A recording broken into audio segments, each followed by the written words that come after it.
You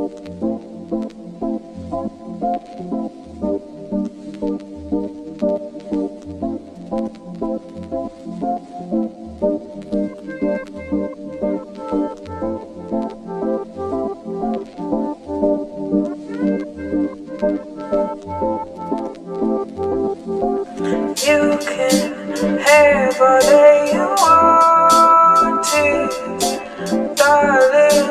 Know the world is yours. I've been up chasing the sunsets just to see if there's more. 'Cause it's been so long since I tried to love. It's been so long since I tried to love. It's been so long since I tried to love.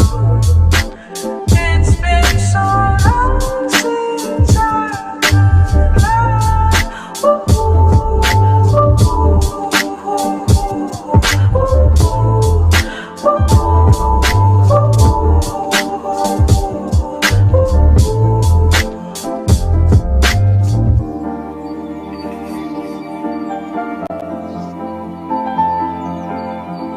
Welcome to the Sparkle Show. With us, we have Joe. How are you, Joe? Doing good. Doing really good. You have done so many things. Okay, for one, you're a pastor. Yeah.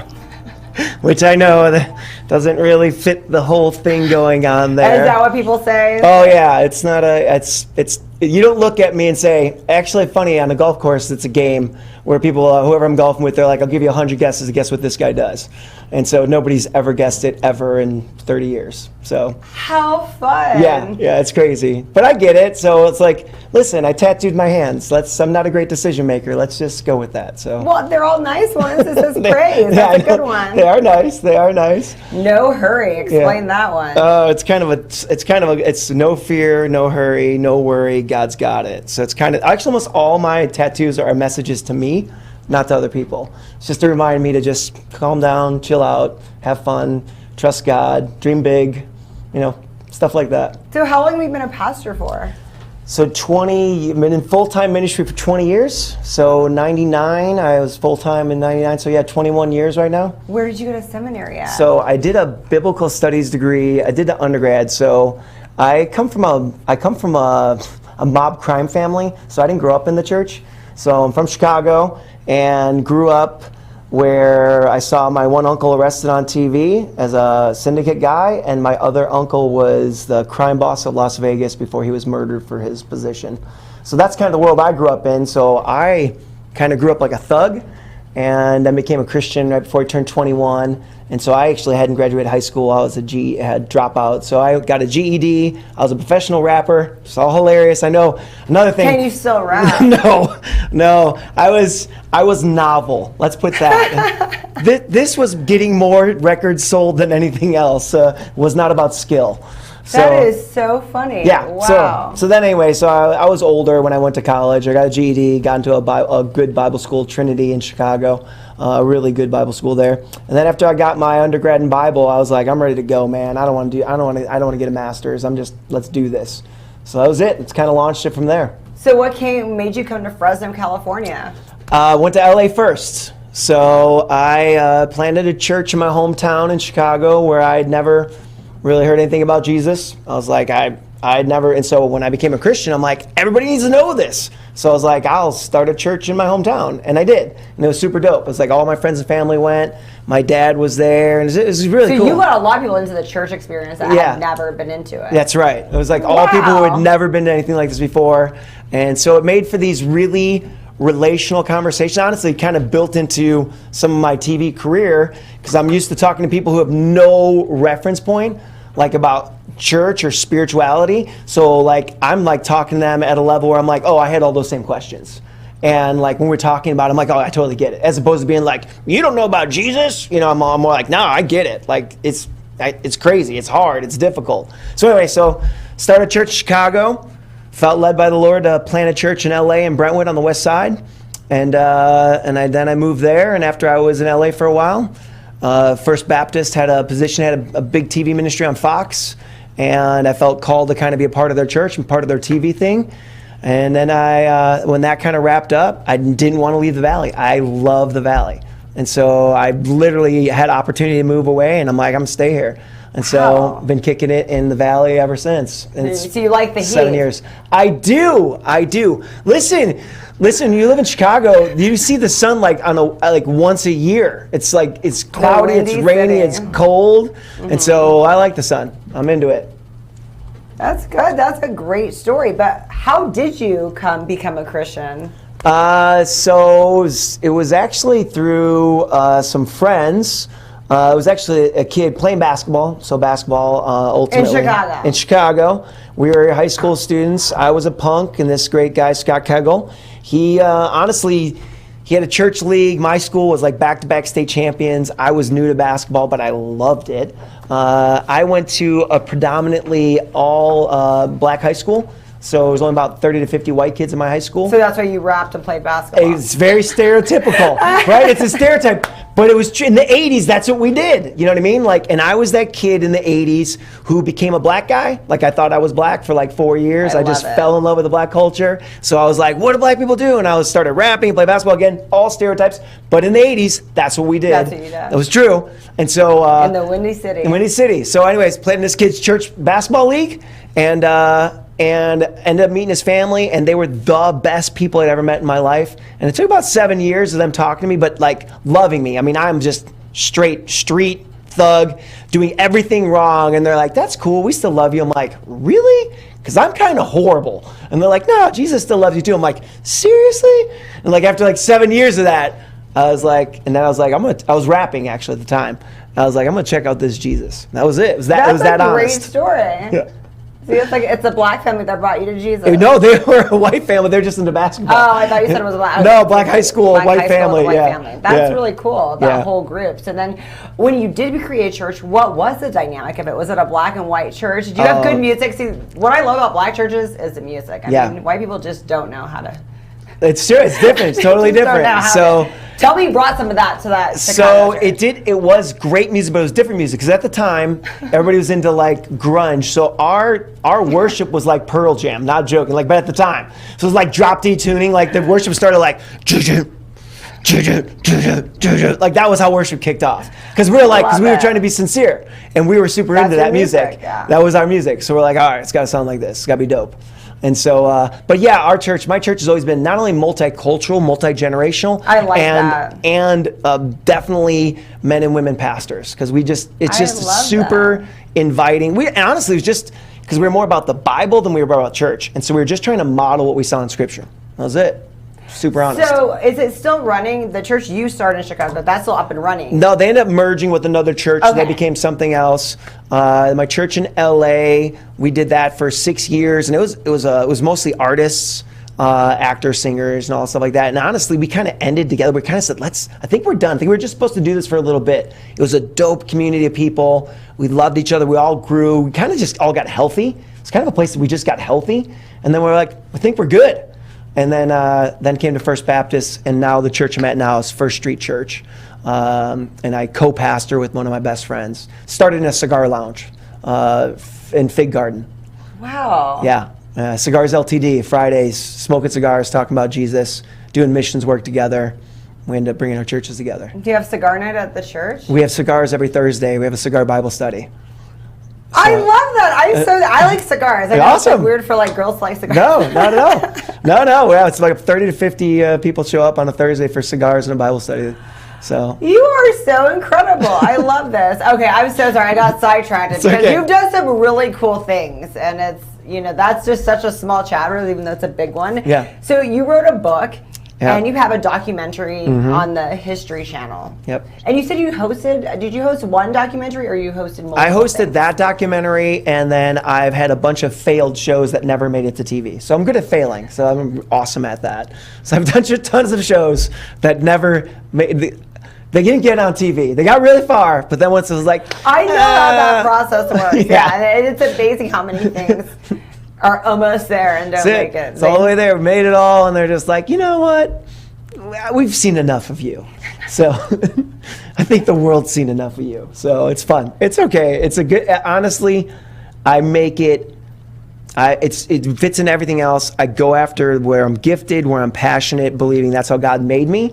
And then whatever happens, happens. I can't control that. But I just try to, this is what I'm good at, so I'm gifted at, so I'm passionate at, this is what I'm called to, and just stay in that lane. And then some things work out, some things don't. Well, it's really good practice too, because then when you have the show that makes, you're like, oh, I know this, I got this down. Yeah, it's true. It's true. So this documentary, this is so cool. Jesus Strand, explain this to us. This is trying to find the DNA. Yep. Of Jesus. That's right. Wouldn't we all have Jesus' DNA if we're all God's children? Or not? No, that's good. So they're looking at mitochondrial DNA, so from Jesus' mom, so Mary, right? And they're trying to see if they would off artifacts. So artifacts like anything.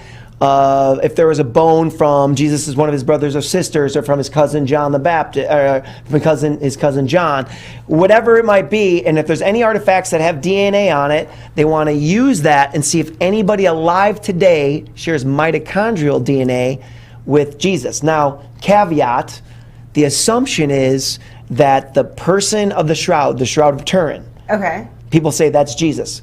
We can't verify that, but if you believe the Shroud of Turin is Jesus, that's the blood we're using. We're using the blood from the Shroud of Turin to match with anybody living today. Because the Shroud of Turin looks like a painting, it's actually blood. It's literally that image you see in the Shroud of Turin is all blood. So it's the person's blood who was wrapped in it. So yeah, I didn't know that either. Isn't that funny? Because that's a Catholic artifact that's venerated.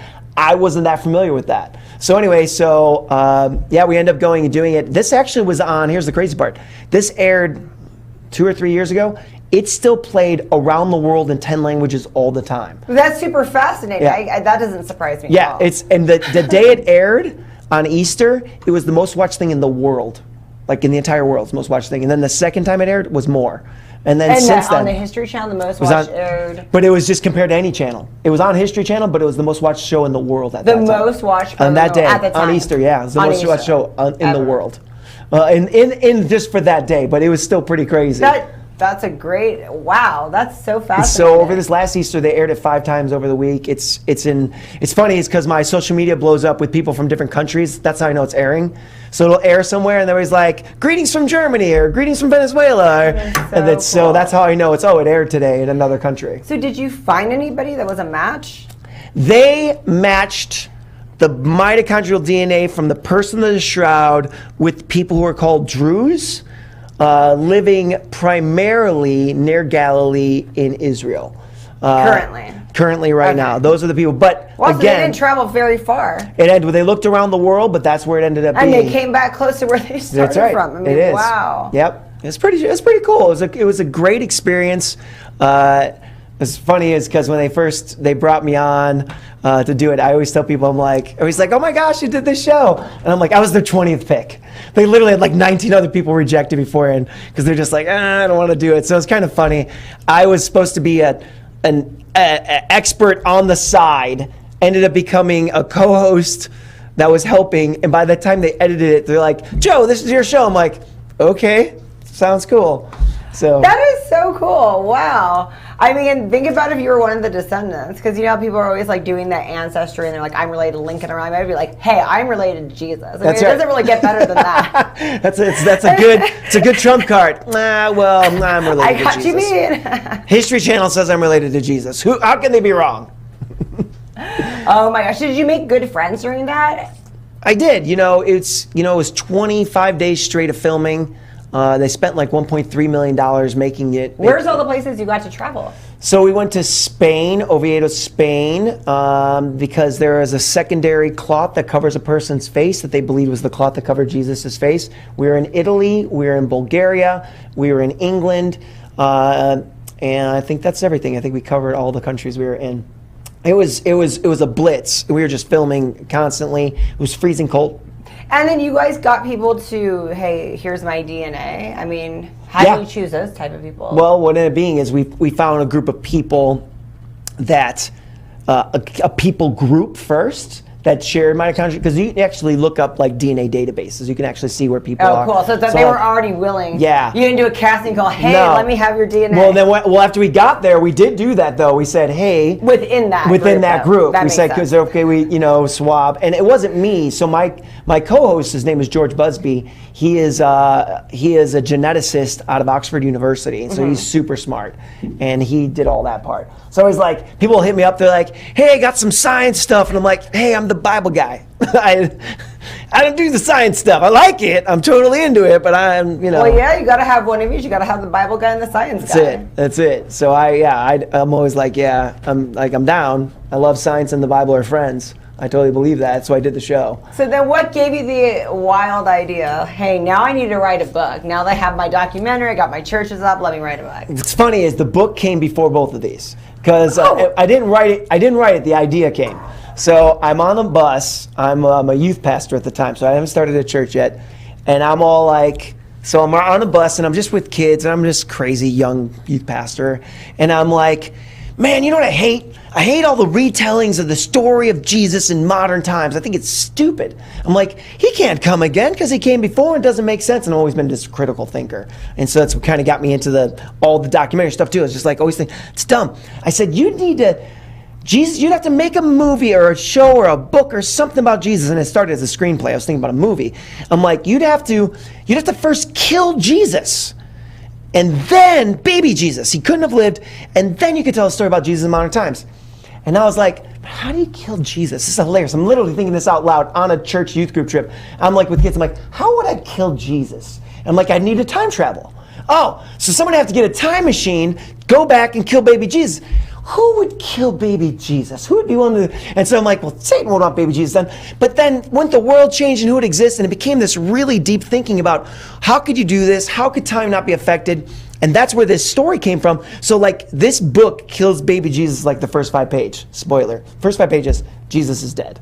And so it's like, we're like, this is how this book starts. And so then it's all of a sudden, it's present day, alternate timeline, totally different world. And then we start this story about this scientist who created time travel and was possessed by a being to go back in time, kill a person he didn't know who it was. And now we're in this new world, and it's this journey of supernatural, action-packed. It's an action book. So this is like science fiction. It's total science fiction. For the non-science guy. Yeah, that's right. It's total science fiction. And so book 1 has been written. I need to read this. Is this for me? Sure. It's totally done. It's actually gotten really good reviews. It's done really well. So I ended up writing it. I thought, you know what? I'm tired of waiting for someone to make it as a movie. I'm going to make it as a book, and then we'll license it out as a movie later if that ever happens. But so I wrote the book, and now I just finished book 2. So book 2 just finished. I'm doing some editing on that, and my publisher's already asking for it. And so it's going to be like a series? It's a series, yeah. So book 1 starts with opening this new world with time travel. Are book they 2, in like Tokyo? They are in a different world. They're in a different place, a totally different place. It's actually called the city, but it's Israel in an alternate timeline. It's in Jerusalem, alternate timeline. Ooh. So all supernatural action, crazy, a lot of fighting, demons, all kinds of nutty stuff. And then the next book's crazier and longer. This is 300 pages. The next one's 500 pages. And then so the next book is kind of like the Book of Acts in a new world. The last book's like the Book of Revelation in a new world. And then I'll go back and I'll write one of the Gospels in this new world. It's fun. That is so exciting. I felt like Nacho Libre. I'm like, he's for fun. So that's why I do it. It's fun. So demon fighting, can you talk about that, or is that a secret? Sure. No, I can talk about it. Anybody who's known me for 5 minutes, when I moved to LA, so I, as a pastor, I don't know if it's just my background or whatever it is, but all of my journey as a pastor, I've always dealt with the supernatural, people dealing with demonic stuff. I ended up getting a GED, getting to college. I go to college and I start going with all these other pastors. I'm like, this would be so cool. Like when we're pastors, we're like cast out demons. They're like, wait, what? I'm like, yeah, like pastors, like, like demons and stuff. And they're like, yeah, we know what you're talking about. I'm like, oh, just me? This is just like my experience? So I guess as my experience is, I always dealt with like crazy experiences, people like demons and ghosts and people being held down and things moving and voices and all that stuff. So that was just kind of my world. And as a pastor, I realized, so I started teaching on the supernatural and demons. Have you performed exorcism? Yeah, oh yeah, lots of them. Lots of that stuff. Can you tell if someone just has, because I've heard some people have these gifts about seeing if there's demons around a person, just a normal person walking down the street. Yeah, it's funny. The more you do it, so here's what everybody knows. Ready? This is the everybody. This is not me. Every single person can walk into a place, and I don't care if it's covered in bunnies. You can walk in there and go, this place, ugh. What's wrong with this place? Like, why stinks that we right? Everybody got it. We all go, like, ugh. Yeah. Like, what is this? And I always tell people, I said, the difference is when you work in the supernatural, the difference is you'll walk down and you'll be in the creepiest basement ever, and you'll say, oh, that's just a creepy basement. Or you'll say, no, there's something evil here. And that's, when you do it enough, that separates. It's not about just dark lighting, because that does, How do you feel here right now? Totally good. Oh, thank goodness. it's sparkle-tastic here. We're good. So anyway, so you started doing that. And anyway, I started doing this stuff, all kinds of crazy experiences. I moved to LA, and I meet all these people in the industry, and my buddy's producing this crazy ghost show. And I'm like, hey, just so you know, your show's crap. And he's like, what do you mean? I go, that's like all fake. Like, if you ever want to see something real, just grab a camera and I'll show you something real. And he's like, really? So we built this show called Demon Hunter around it. We started doing it, and that's kind of what got me into doing it on TV. But how do you hunt them? I mean, do you hear like someone's like, hey, there's something not right here? Yeah, that's exactly it. So we did, the first thing I ever shot was where Charles Manson's cave was. So the place where he did, it was then by the Fountain of the World cult was there, the largest rail death toll ever. There's like 5 really horrible events all in a 1 mile square radius. So I know they took down that house. They did. It's on, right. They put a church on it. Yeah. The church is on it. Church of the Rocky Mountain Peak or something like that. So their softball field is on that Charles Manson house, but there's a cave underneath it that's still there. And that's where all the creepiness happens? A bunch of stuff's right over there. So we went there, and I said, listen, I just said, if it's there, we'll get a response. Like I said, just everybody I only like dealing with like atheists when I go on stuff like this. So I don't want any overly churchy people. Give me all the people who doubt. So that way when something happens, everybody's like, oh my gosh. That's a good point. Yeah, so I just all atheists. That way it'll be sincere. So anyway, so we did it, and like, I'll just give you the spoiler on that show because it didn't make it to air. But I was doing like this demon hunt stuff, and we're like, there's this huge, like, you ever go on a train track and have a long tunnel? You ever been like a real long? And they have a sign on there, don't go in here because you will die. You won't be able to get out before the train gets you. So we're at one of those, right by Manson, getting all excited. Go right by this Manson, and I go, guys, I'm just sensing there's something in there, because from doing this a long time, I'm going to go in there. They're like, really? I go, yeah. Give me somebody with a camera that's mobile. So my cousin Jason, who's this like 6'3" thug with tattoos and the thick neck and from Chicago like me. So he's like, all right, Butch, come on, let's go. So we just start running. You could see him running down there. I said, all right, we get in there. I said, start filming the walls. Look for anything for occult. Look for any occult writing. And he starts him. He's like, Butch, which is my family nickname. Look at this, Butch. And they show it on the footage. And they pan the wall, and it's my last name, written 3 feet tall, 6 feet wide, and again smaller. My last name, that's not a common last name, is literally written on the inside of the wall. I come out, every terrified. The one girl that's with us, she's bawling. She's like, I'm just so afraid right now. And everybody I show that video to, they'd be like, so who wrote that on there? I said, a demon did, because I didn't. So that was that was the first show. That is very creepy. Do you get nervous? I mean... Yeah, I mean, that's scary stuff. I mean, like, I've had to deal with some stuff where you have to kind of stick your head into something to see what's in there. I don't know, it's like anytime you're just kind of, just that vulnerability, like I've been in attics and pits and different places where I've had to kind of look in and see what's going on. When you know something's there, it's not a good feeling. You like to protect the dome. The dome's the thing you don't really want to go in first with. So how come this show didn't make it? That sounds totally interesting. To go into like Manson's cave. We have so many dope shows that haven't made it. I know a lot of people that would watch that. Oh, I know. I don't know. Let's right now start a Facebook page.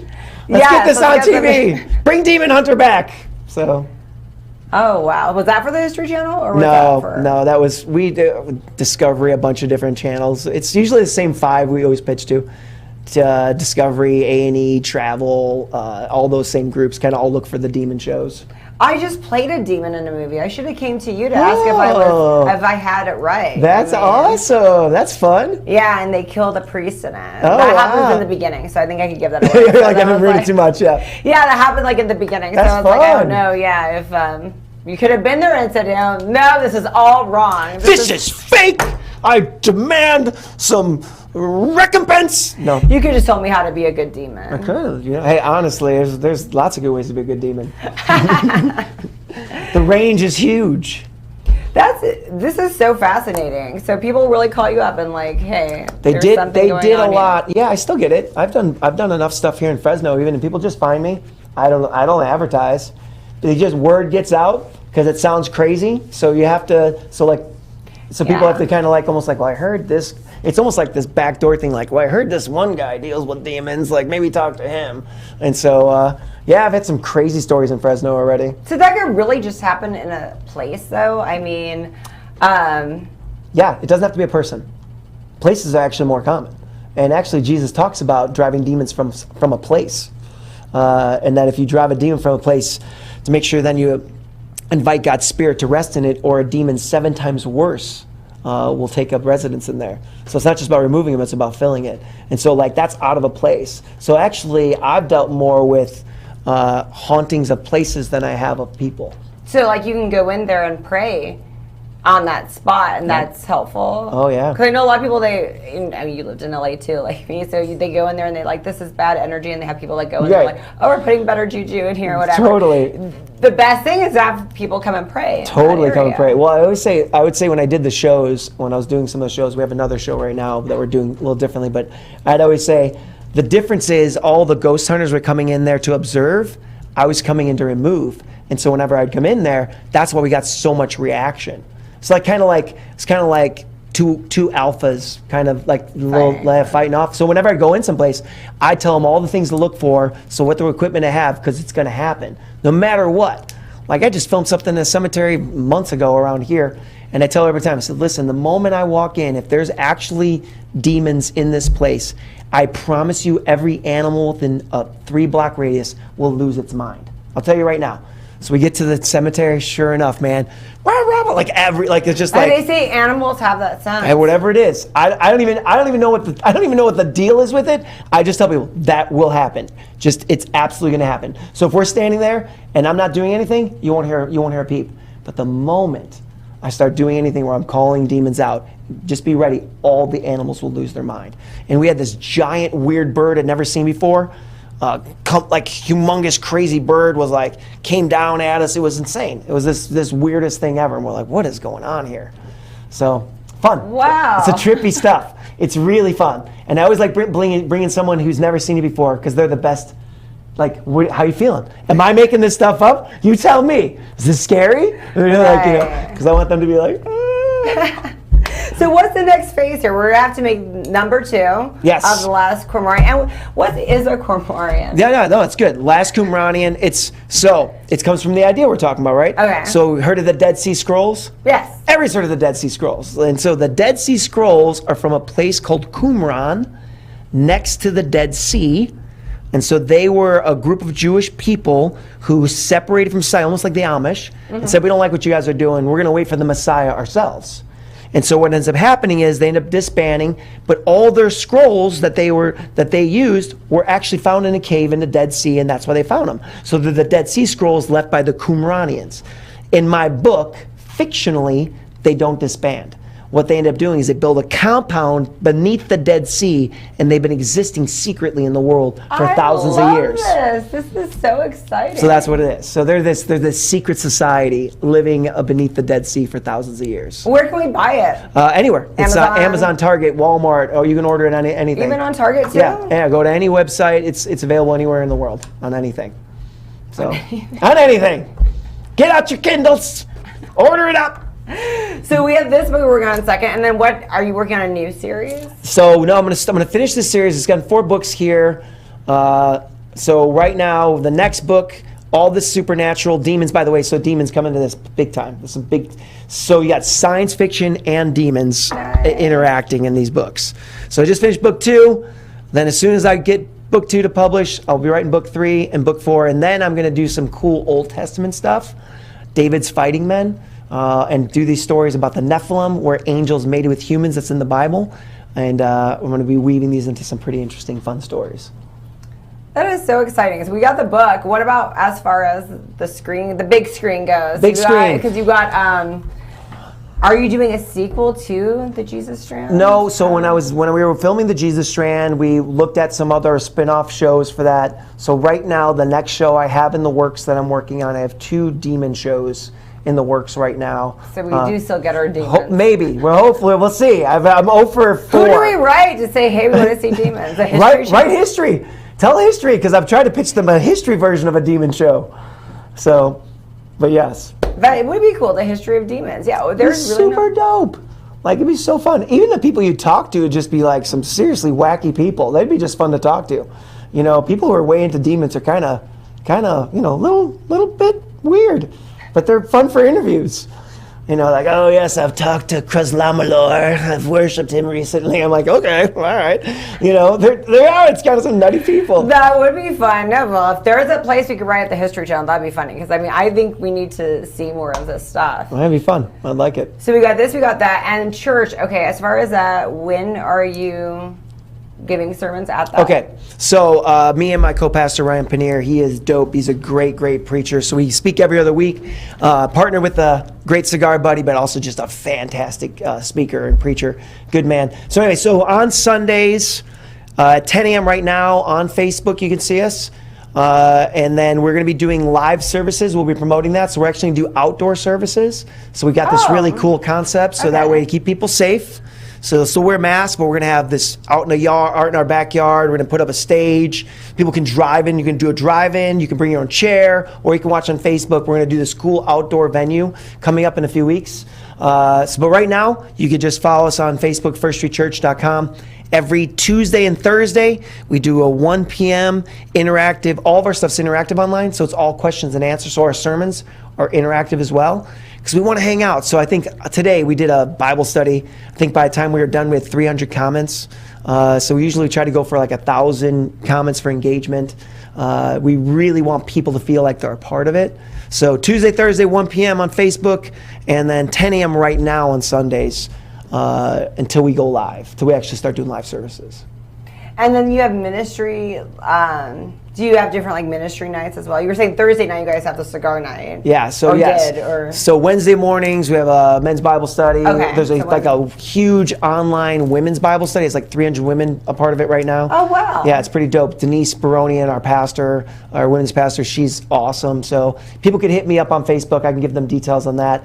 Our youth group is still meeting on Wednesdays as well. So a couple things kind of going, but again, all social distancing, masks, trying to be safe. I know. Yeah, we're all trying to just do that well, be responsible, but still figure out how we can have community and worship. So it's kind of finding those lines. There's just so many layers to you. You just have so much going on. It's fun. So you got one more show that you're working on. You got another. You got 2 more shows you're working on. Trying. This series you're still working on. Yep. And the church. Do you ever have time for anything else? I do. I have a great family. I play a lot. I play golf. Oh yeah, because nobody ever knows you're a pastor. That's right. So play golf. I do a lot. You know what? Honestly, I'm up at 4 a.m. every day. That's how it starts. I'm just an early riser, and nobody else is awake. And I don't know if anybody else is wired like that. I can get so much done from 4 a.m. to, till everybody else wakes up. So yeah, I actually have a very normal life. I have good boundaries.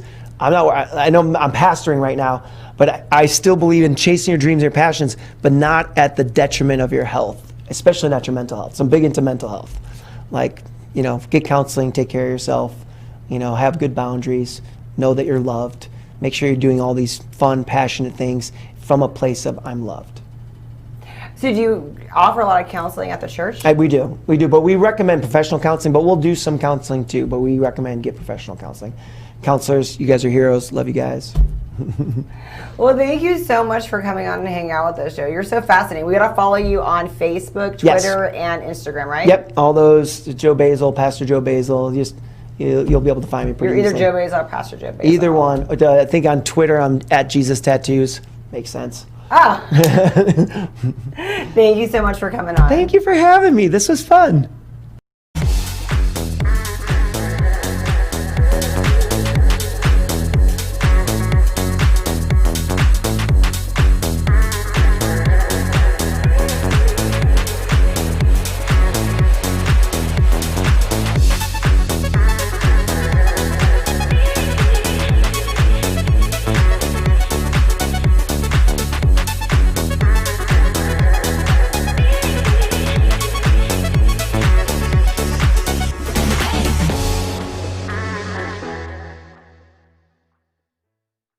welcome to the Sparkle Show. With us, we have Antonio. Antonio, how are you today?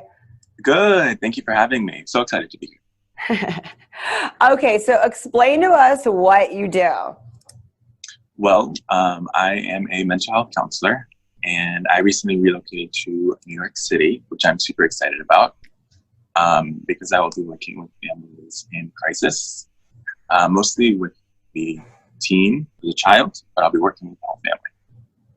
So how do you get this position? Because you're super young and you have a couple masters, you're working towards your doctorate. Tell us how you get this dream job in New York.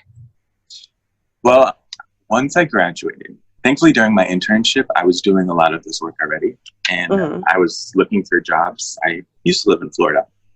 And I was looking for jobs either there or New York because before Florida, I lived in New Jersey and I loved New York. I would always look over the skyline and dream of being there, working there, and living there. So when this opportunity presented itself, I met all the qualifications and I applied and I went through the process and here I am. That is so amazing. Your parents must be super proud. My mom is very proud of me, yes. That's awesome. So you have a lot going on because it's not just therapy you do. You might be the new millennial Dr. Phil, if you want to get into that. Maybe one day, yes, eventually. That is one of my goals. I want to do millennial-based therapy on TV for my generation as a younger demographic, as you say, because I think that that's very important, especially now. And there's not very many on TV. There's Dr. Phil, there's Oprah, there's Iyanla for that older crowd. Everybody's old. We don't have any young person to identify with. Yeah. So I'm hoping that, thank you, because I was kind of walking around it. I know. I didn't want to say I'll just say it. I'm hoping that that will be me and my team. We are working hard to make that happen. Some opportunities and some things that we have in development. Well, what I find hard right now is what we're going through. I mean, any trained professional, I don't think has ever been trained in this particular crisis right now. I mean, you know, a pandemic, that's just such a crazy, it's an old idea, but it's new for us. And are you trained to train on, I mean, are you equipped? What have they done in your field to make sure you're equipped to help people handle this? Well, in a practical sense, we're kind of just learning and adapting as we go. Like everybody else. Exactly. And in crisis work, if something was happening, you could go to the home because you would have that relationship. But now we aren't able to do that. So we have to zoom into our clients, or we have to call them, or we have to talk to them over the phone instead of just showing up because we don't know what they have. They don't know what we have. And for those safety precautions, there's extra steps, but we still have to do our job. Do you feel it's been effective moving to Zoom and doing this? Do you get some good feedback? I have. I personally like it because I'm able to have more flexibility with my clients. And help people far away. Mm-hmm. And it also opens up the ability to connect better. A lot of times people wouldn't be able to come because, I can only come on Wednesday at 3 p.m. As for me, I can shift my hours if I need to because I'm home and I just have to log into my computer.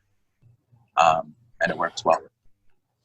How important is mental health? I mean, you know, right now we hear about all the medically and physically how to stay safe, but I mean, I did hear a report that the suicide rate is higher than the death rate of coronavirus. And I'm not sure, that's not necessarily since coronavirus has happened, even though suicides have spiked.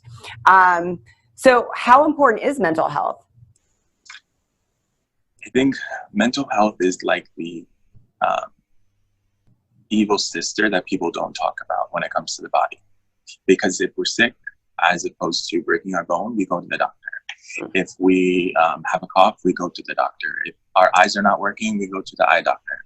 But mental health, we don't really talk about it, and it kind of stays in the corner when it's a part of the body that needs just as much attention and needs to be focused and on just as much as everything else. And a lot of people don't realize that, and a lot of people don't spend time as much time taking care of their mental health as they do physical health or emotional health. Do you think people are afraid to seek the help? And then also, I know time is always, I'm a personal trainer, so a lot of people always use the time excuse. So do you think there's a lot of delays in that? Are people starting to come around? Because I know now we have more mental health awareness. Where do you see the future of mental health? I think people are definitely more open to the fact now and more willing to listen. Before they would be, that's not me, you know, I'm not crazy. I don't need to go to a hospital. Like, I'm fine. I'll figure it out myself. Or my culture, we don't look at that, or we don't worry about that, or I'll go to the church and they'll take care of it. When now there's been very focused and strategic plans of mental health is important. Everything is important, but we need to focus on your mental health. We're not saying or not disqualifying anything else that you do, but we want to give you some other tools that may work as well. What's your specialty? For example, I had seen an MDR therapist for a while, and they focus on PTSD trauma. What's your focus? My focus is adolescence. So like the high school and college age, I think I connect well with that audience and that demographic, and I relate to them. So it's easy for me to build rapport, easy for me to connect. And I guess you can say they listen when compared to another therapist who may be older, as you would say.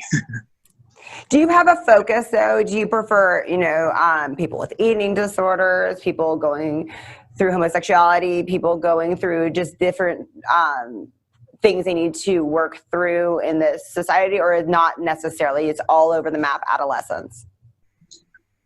I've worked with clients all over the map, but I tend to focus in on relationship issues, okay. Whether that between mom and dad, or sibling and sibling, or parents. That's really something that I'm passionate about, and I've done a lot of work during my master's. That's huge. Every time I've talked to therapists or been through therapy, they talk about that's kind of those fundamental relationships are everything that like develop you for the rest of your life. So that's got to be a challenge. Yeah. Every day we are supposed to be growing as individuals, and us as counselors as well. So that's why we constantly are learning new things, taking new classes, getting certified in different things, because we have to be able to practice what we preach to our clients. And how can we ask our clients to grow or to do something different or to learn a new skill if we're not learning a new skill themselves? And is it true every therapist needs to also see a therapist as well? That is not true, but it's strongly recommended. So it's helpful. Mm-hmm. So right now with your job, is it, you said that you get different clients and then you connect with them via Zoom. Is it all through a program, or can people seek you out personally for counseling? Through my job, it's only through the agency. Okay. But through my website, I am doing private work, whether that be coaching or one-on-one, or working on groups soon. All of that information is on my website, where you can sign up to join my newsletter, or you can stay in the know of what's going on, and I will soon be offering services to whoever wants it outside of the agency that I work with. That's great. That way you could help like me and my friends in California if we want to hire you. Mm-hmm. Yeah, that is exactly true. I'm working on some groups that I'm excited about. Groups is another thing that I'm very passionate about. Group therapy. Building a bond of people who have a similar interest is something that really has a great therapeutic ability if you know how to nurture it. And I've been doing that in my groups that I run as well. So whether that be a transitional group, or whether that be a grief group, or whether that be an anxiety group, or a first-time parenting group, whatever that is, when you build it around people who are similar to you, and you get skills, and you're in a place that is supportive, and that really is filled with people who are there for you, amazing things happen. What inspired you to become a therapist? Do you want the long story or the short story?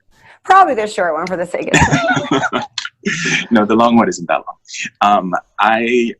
When I was in high school, I really gravitated towards broadcast journalism, and I would always like cover news stories for my school on our school newspaper, on our school newscast.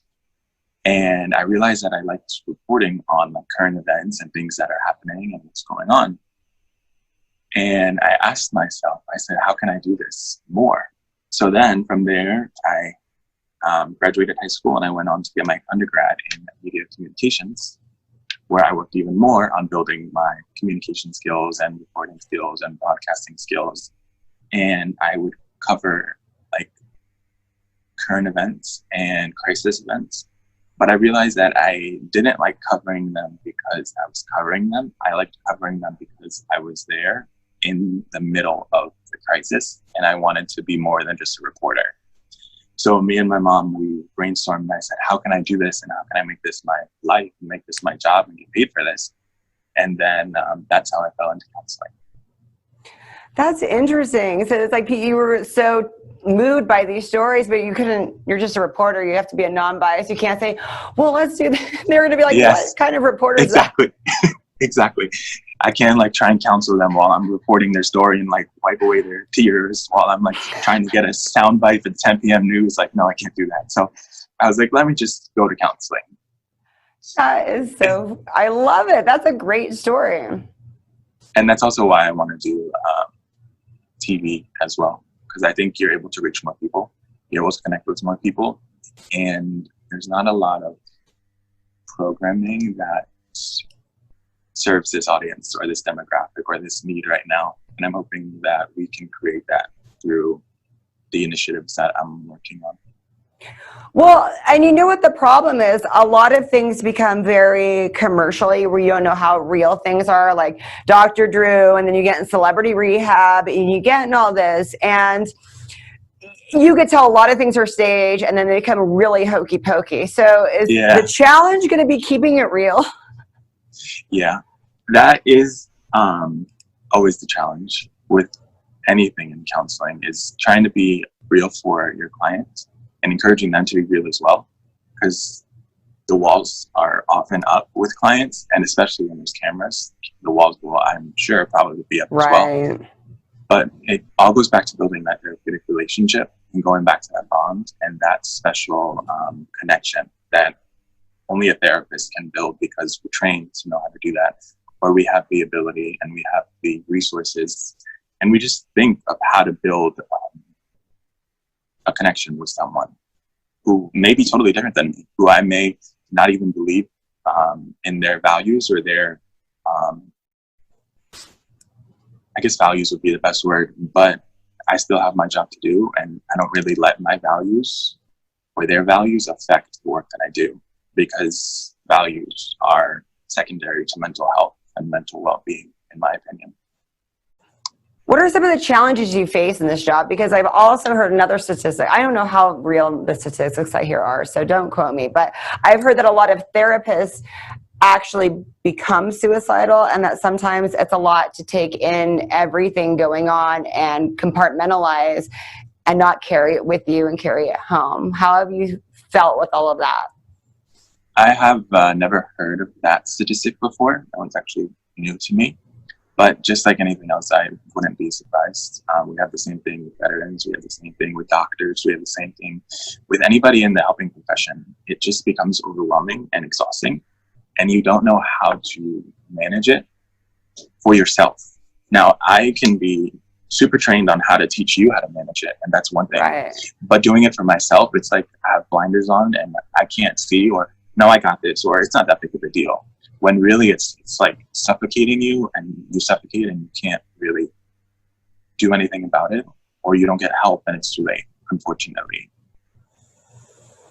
Wow, there's so much going on here. It's just like you have like one of the hardest jobs in the world. What happens if you have a stumbling block? Like if someone comes to you with a problem and you're just like, do you have mentors that you call up and like, hey, I mean, I know you can't divulge too much of the client privilege, but you could talk a little bit and be like, hey, this person has this problem. What should I do? Do you have that in that field? Yeah.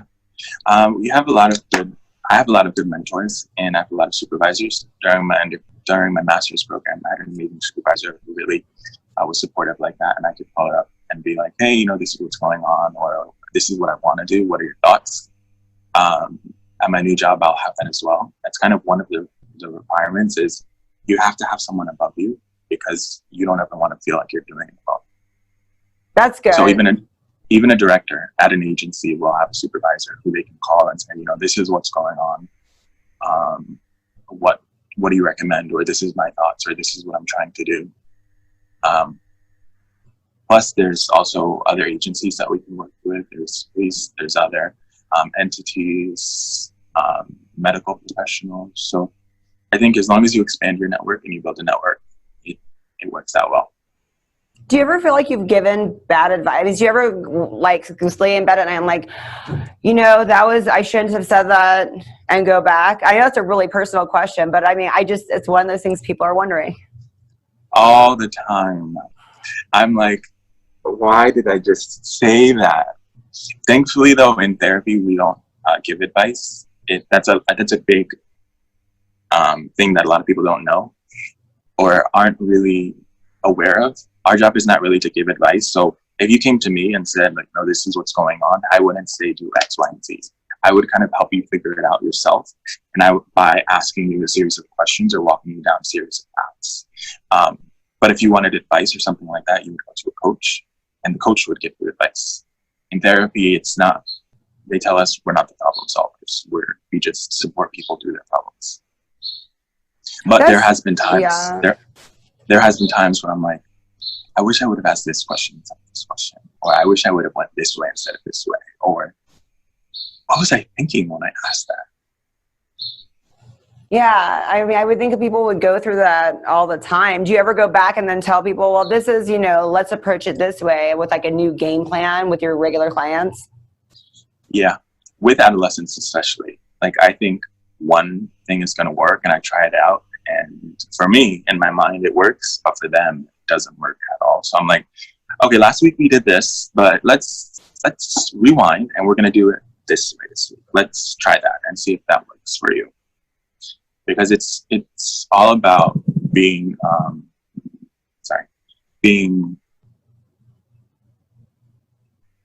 flexible in therapy. You can't just have one specific direction. You have to be able to intertwine, because oftentimes I come to therapy for depression, but my depression is triggered by anxiety because of my traumatic event that happened when I was a child, because of my parents getting a divorce. So you have all of these issues on top of each other, and you're not just focusing on that one issue anymore. You have several issues. So it's like a family tree of issues. Yes, exactly. You got to be able to move around. What do you tell people that say that you're too young to do your job? Once I figure it out, I will tell you, because honestly, I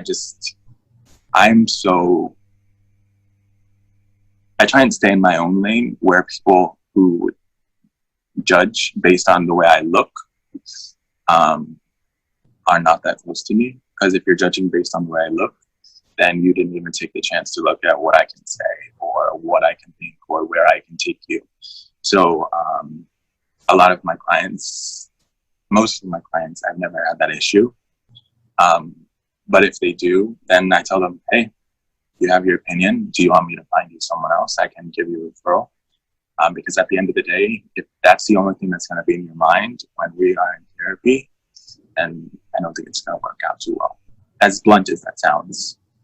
On the flip side, do you have a lot of people that want you because you're young? Because I would feel that I would love to have that perspective, and I think it would be great. Do you get some people that want you because of that? Yeah.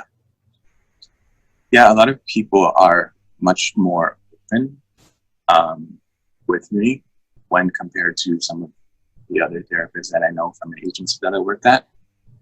And I don't know why that was. I think it was because I was younger. So they saw it more of like a mentor instead of like a therapist. So it removes a lot of the stigma. or like, hey, you know, this person could be like my second son, so I don't really have to be so serious with him, because if he knows what he's doing and I trust him, and I don't think he would lead me down the wrong path, as opposed to someone else who's old or to be like the same age range as a parent. Sometimes it's hard to connect with if you're working with an adolescent. Another reason I like it is I feel sometimes people that have been doing a job for a very long time, everything becomes very routine and they have already all these answers just to give. And I feel like maybe being younger, you're listening more and you're not just reaching in your bag of solutions. I mean, did you find that helpful too? Yes, I definitely can agree with that. Listening more and researching more. I cannot tell you how many times a client would come with an issue or a problem or something that they wanted to solve, and we would go through the process. But on the back end, I would be researching to say, you know, what is best for this issue, and I would be doing a lot of research, whether that be in a book, whether that be in a podcast, whether that be in a TED Talk, whether that be in a scholarly article. I'm always trying to grow. And I think that my clients know that, so they don't let my age stop me from the work that I'm doing. And part of the reason that you're thinking about going into some of the media platform, whether you do a web series or whether you do a TV show, is so that you can help more people at the same time, right? Yes. Yes, because if you think about it, me and you, if we're in therapy, I can only reach you right now. But if I'm on TV with you, then how many people can I reach who are watching that, who have that same experience, who have that same trouble, who have that same worry? I can reach 1 million, 2 million, 5 million, instead of just that one-on-one. And it also removes the stigma. I am much more willing to watch something on Netflix or on TV than opposed to going to an office to say, you know, I'm going to see my therapist. That's the sad truth of the world right now. I wish that wasn't true, but that's where we are. And I think that's the sneaky therapy. They're getting therapy without admitting they're getting therapy. I love that. Yes. That is what I am for. I am for that. I am all for that. Plus, there's so much that is considered the opposite of therapy on TV. Why can't you allocate some time for it to be therapy on TV in the first place? Like, there's all these annoying reality shows on TV that really do nothing. You have like 90% of the TV is that. Why can't you give at least 5% of TV for therapy, for therapists like myself, for some of my friends who are in the field who are doing good work as well, to be able to reach people? I totally agree. And I think people want it now. I think so right now, yeah. With everything that's going on, with TikTok, with Black Lives Matter, with COVID, with not being in schools and how that affects people, with going out into the street, and if you wear a mask or if you don't wear a mask, or how that can be triggering for someone. If you know someone who's passed away from COVID, there's all these things that are kind of affecting an individual. And I think that contributes to the suicide that you were talking about earlier. I don't think it's just COVID, but I think that is playing a huge factor. Yeah, I mean, you see all the memes about 2020. Yeah. 2020 do-over, please. I was reading an article yesterday as I was prepping, and it said this girl in India, they banned TikTok, and this TikToker, she committed suicide because that was her support system. That was her community, and she had no one now. So things like that are happening all around the world, and they will continue to happen until things continue to change or new opportunities are presented. And I'm hoping that the opportunity that I'm creating and trying to create is something that really, A, erases the stigma, and B, gives people the support that they they may not be able to afford, they may not be able to access, or they may not be able to go to because of the fear of what others will say, or what they will think of them, or how it will make them feel, and things of that nature. So we need to get you on a show quick, because you need to start helping a lot of people like ASAP. Thank you. I will package this up and send it over to my contacts here in New York City. Where can we find you? Do you have some YouTube stuff? Where can we follow you? Tell us your Instagram, your Facebook page, and if you have a YouTube channel. I do not have a YouTube. I'm scared of YouTube. No, I'm not scared of it. I just don't know how to use YouTube. I'm like the least technological person that you will know. You can ask. You're a millennial. No, you don't have an excuse on that one. I was trying to figure this out yesterday and it wasn't working. And I'm like, it's probably me, but I'm so sorry. Because someone asked me, they're like, you should start a podcast, which I'm planning to do in the future. And I was like, I will start it on one condition. You do all the technical aspects. Because if you ask me, I have no idea. I asked my little brothers to edit some of my videos for me. Well, I'm the same way. I have a show, but I would never do any of this without my producer. He does everything. Yeah. Thank God for the people behind the scenes who work their butts off for a good product at the end. But going back to what you were saying, you can follow me on Instagram, Antonio V, as in Victor.mhc. Or you can go on Facebook, or facebook.com/Antonio Vincent TV. I post a lot of content on those two places. Twitter is at Antonio VMHC. Or, of course, you can go to my website, antoniovincent.org. And do you give us little tips or advice or little meditations that we can do? Yes. On my Instagram, I'm working on more content. And I'm going to be posting more videos or books or perfect. That's what we things want to do. There's also my newsletter on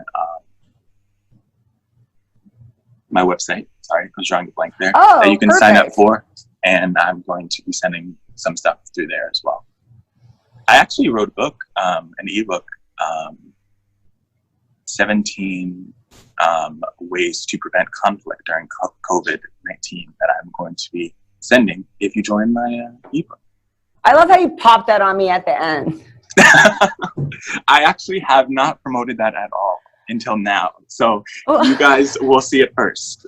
So 17 ways. So is it out yet or no? We have to wait for the newsletter to tell us when it's out? I believe if you join the newsletter, it automatically sends it to you as a thank you. Oh, it's a freebie? Mm-hmm. Oh, wow. Okay. Well, I'm definitely going to join this newsletter. I want to see what my... it's there. I definitely have to make sure that everything is working because going back to technology is not my friend.